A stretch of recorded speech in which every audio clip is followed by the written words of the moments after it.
The bond market is telling a completely different story, by the way, and this is a little more esoteric. But if you look at yield curves, look at the Treasury yield curve, Euro dollar futures yield curve, German bunds yield curve, they're all inverted. They're all inverted. Now, inversions happen, just meaning the longer term rate is lower than the short term rate. We're seeing something globally we've never seen before. And it is the best single indicator of a recession. The last time we saw anything like this was in 2007, just ahead of the 2008 financial catastrophe. So the stock market's saying it's all good, Goldilocks, soft landing, Fed's going to get the memo, they're going to cut rates, the pivot, and buy stocks. The bond market is saying, no, this is bad and it's going to get worse, and it's actually too late for the Fed to do anything about it. See, when these inversions start, sometimes they're a year forward, like, hey, look at the Euro dollar futures yield curve a year from now, man, that thing is inverted. But what happens is, as you get closer to the actual thing you're worried about, the inversion gets nearer and nearer. Now it is literally a month away or less. So that's like a big red siren, a flashing light, whatever you want to call it. Okay, whatever your baseline is, probably treasuries, 2-year notes or 5-year notes or whatever, they will come down a lot. Not right away. We may still be a month or two away on this, but they'll come down a lot. And then corporate yields will go up a lot because of the recession, because of deterioration, increased bankruptcies, reduced revenues, et cetera.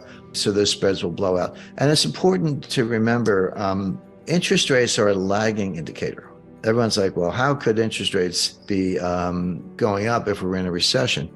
The answer is, as you get closer to recession, who figures it out first? Well, the Fed figures it out last. They're usually the last to know. Wall Street is second last to know. The people who figure it out first are actual business people, entrepreneurs, restaurant owners, dry cleaners, taxi drivers, or even medium-sized businesses. They see it. If you're in the trucking business, it's real time.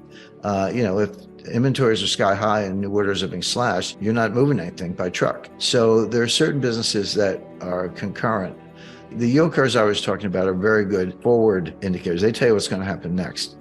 A lot of business people are living in the real world in real time. They know what's happening now, and the stock market tends to figure it out later. But as far as banking and credit is concerned, what happens is, if you're a business person and you see business heading down, fewer customers, whatever, you go out and borrow all you can.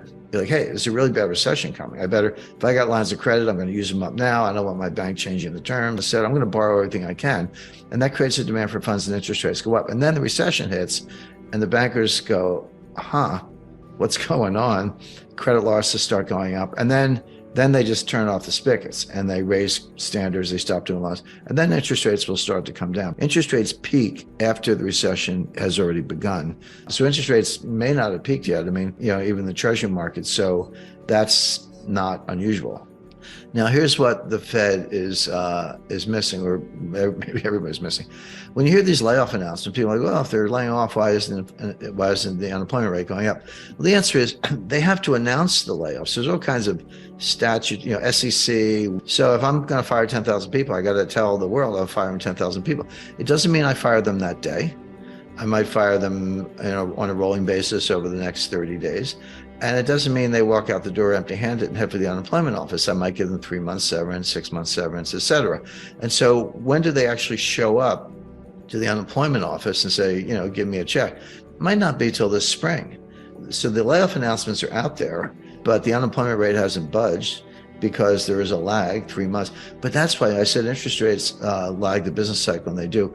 Unemployment lags the business cycle. Unemployment is a lagging indicator. When you're an employer, entrepreneur, and you're in any kind of distress, not as many customers walking in the door, you'll do everything you can to avoid laying people off. You'll, be late on the rent. You'll turn down the lights, find a cheaper laundry, whatever it takes. By the time you get around to firing people, you run out of options. Like, I've done everything I can. Now my business is in jeopardy. I have to fire some people. And then combine that with what I just said about severance and, rolling terminations, et cetera. It's a lagging indicator. But we know enough right now to know that number's going up. But that's not inconsistent with the fact that we're already in a recession. It's exactly what you would expect, that unemployment's a lagging indicator. So when the Fed's on a mission, they actually don't care about the stock market. Here's what they do care about. They care about disorderly markets. And that's the key word. It's not, if stocks are going down, but it's, kind of a little, 0.5% a day, 1% a day, trending down, lower highs, lower lows, trending down. The Fed doesn't care about that. They're not going to bail out the stock market. They do care if it's disorderly. When was it disorderly? Well, March 2020, at the worst part of the pandemic. It dropped like 30% in like 2 or 3 weeks. The fall of 2008, it was like somebody opened a trap door. The Fed does care about that because that kind of disorderly behavior can feed on itself and end up in a 1929 type scenario. So the Fed will get the memo, as I put it, stop raising rates and begin cuts when the markets are disorderly. That may happen. In fact, I expect it will, but we're not there yet. So there may be a pivot, in late August, or July thereabouts, but not because of Goldilocks, but because it's not a soft landing, it's a crash landing. So the global economy is in bad shape. It's going into a recession. Now, a lot of people have said that, we're going to have a recession as if it's no big deal, but they're expecting a mild recession. I see a much more severe recession. Now, the other half, what does this mean for financial markets? And there, the best way I've been able to explain it, imagine you're in an Irish pub and you got 3 Irish storytellers. And I'm part Irish, so I can talk about the Irish, but they're telling 3 different stories, and you got to listen to each one. So there's the Fed story, the market story, and then there's something called reality, what's actually happening. So stock market's telling us Goldilocks, bond market's telling us, here comes, Hurricane Mitch or whatever. And then there's what I call the reality. And I guess I'm the storyteller here, but what I see is a kind of a hybrid. The Fed's doing what they're doing, right or wrong. Okay, they're doing what they're doing. The market has their own interpretation. I agree with the market, certainly the bond market, that the Fed has probably over-tightened, and they may pivot to say that there could be a rate cut in August. Maybe, I wouldn't rule that out, but for a really bad reason. In other words, if the Fed cuts rates, which they may, the pivot may be real. It's not because they engineered a soft landing and Goldilocks and everything. Oh, that's just right. It's because they screwed up as usual, as they've been doing since 1913. They over-tightened and they found out too late. And then they have to slam on the brakes or take the foot off the brake, if you will, in terms of rate hikes, and then pivot. And we've seen this movie before. This is exactly what happened in 2018. The stock market dropped 20%. It was like 19.9 or something on the Dow, so maybe not technically a bear market, but yeah, what's the difference? It dropped 20%.